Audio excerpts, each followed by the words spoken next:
GIV 521 Advanced RCC Structure Design is an important subject in civil engineering from the domain of structural engineering. Reinforced cement concrete is the combination of ordinary concrete with a reinforcement to increase its compressive and tensile strength to a great extent. Concrete is a versatile material for modern construction, which is prepared by mixing together well-proportioned quantities of cement, sand, crushed rock or gravel, and water. It has been used from foundations to the rooftops of buildings, in the construction of highways, dams, irrigation canals, drains, and all other conceivable purpose of reinforcement in concrete. As concrete is very high in compressive strength, but has low tensile strength. Thus, when only the compressive loads are acting on the concrete surface, then there is no need of using reinforcement in it. But where tensile forces are also involved, as in beams and slabs, there is a very high risk of failure when plain concrete is used. Steel, however, as we know, has a very high tensile strength. Hence, when these two, concrete and steel, are combined together, a material of construction is obtained that is capable of withstanding all the three types of forces likely to act upon a structure: compressive loads, tensile stresses, and shear forces. Such a material is known as reinforced cement concrete. It has proved extremely useful and reliable in engineering construction. The main principle in the preparation of the reinforced cement concrete is to make a structural material in which steel serves the purpose of bearing the main tensile stresses, concrete bears the main compressive forces, both acting in complete unison. Advantages of reinforced concrete. There are hundreds of advantages of reinforced concrete, but here we will discuss some of the most important advantages of reinforced concrete. 1. Structures made from reinforced concrete are durable. 2. It has a high compressive strength due to concrete. 3. It has a high tensile strength due to reinforcement. 4. It is resistant to fire and other climate changes. 5. Easily available almost anywhere in the world. 6. Too much expertise is not required for working on it. Normal skilled labor can also do it. 7. It can be molded in any form, shape. 8. It can be used in any part of the structure, i.e., from foundation to the top roofing. 9. Repairing cost is almost nil. 10.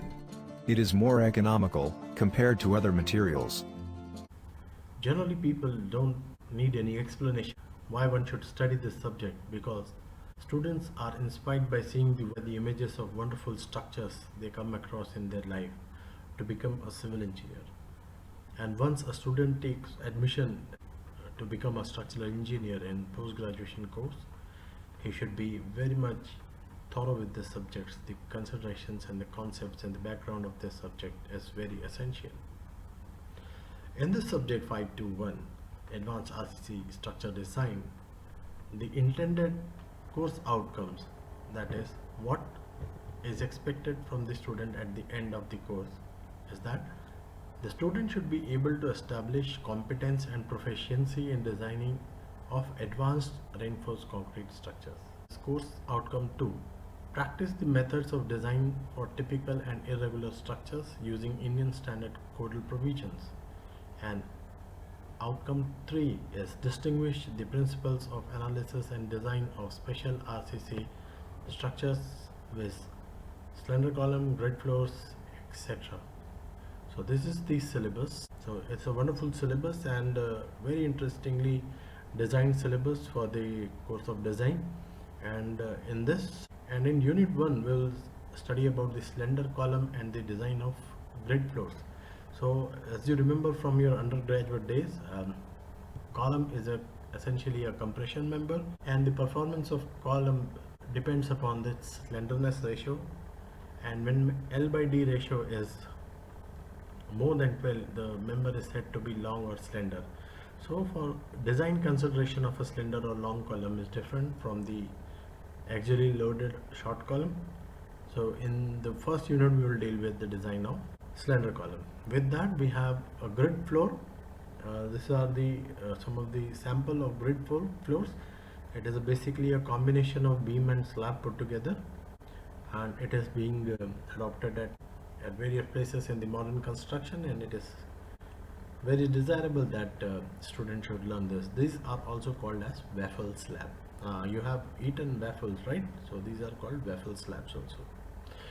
Next unit is the earth retaining structures that are created to retain the earth, that is the soil or any movement of soil we tend to restrict. That is called the earth retaining structure. And the first part on the left hand side, you can see the image of a cantilever concrete reinforced wall, reinforced retaining wall, and in this is a cantilever wall, and on the right side there is a counterfort retaining wall. With these are called as the counterforts, and this vertical face is called as the retaining wall. Unit 3 is essentially the yield line theory method, the analysis of slab, in which we'll study the theory, then we will go with the one-way and two-way slab analysis using that concept, and finally we'll do the flat slab. As you can see on the right hand side, there's a flat slab.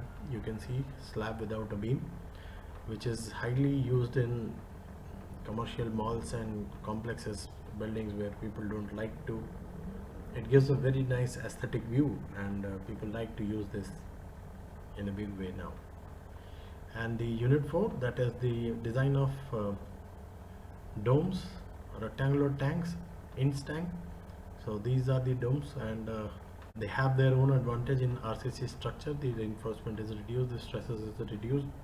So once we are done with the dome, it is very easy to extend that concept to the Intze tank, because portions of an Intze tank are also in the shape of a dome.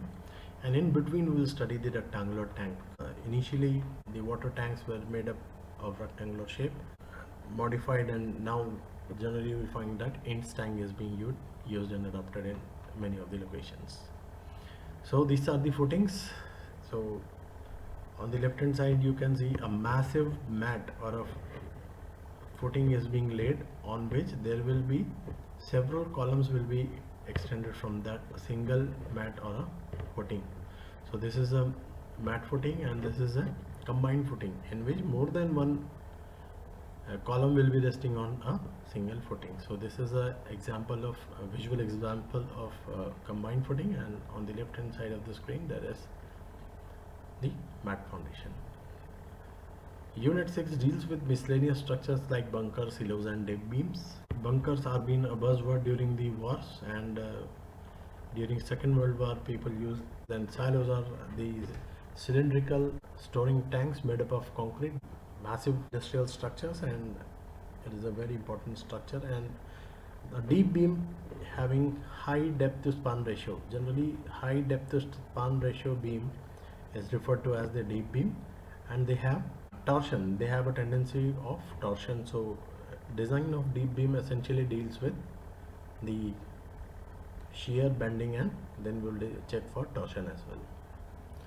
So the textbook referred is Advanced RCC Design Volume 2 by Bhavikatti, and the references book are Reinforced Concrete Design by Pillai and Menon, Reinforced Concrete Limit State Design by Ashok Jain, RCC Design by BC Punamia and Ashok Kumar Jain.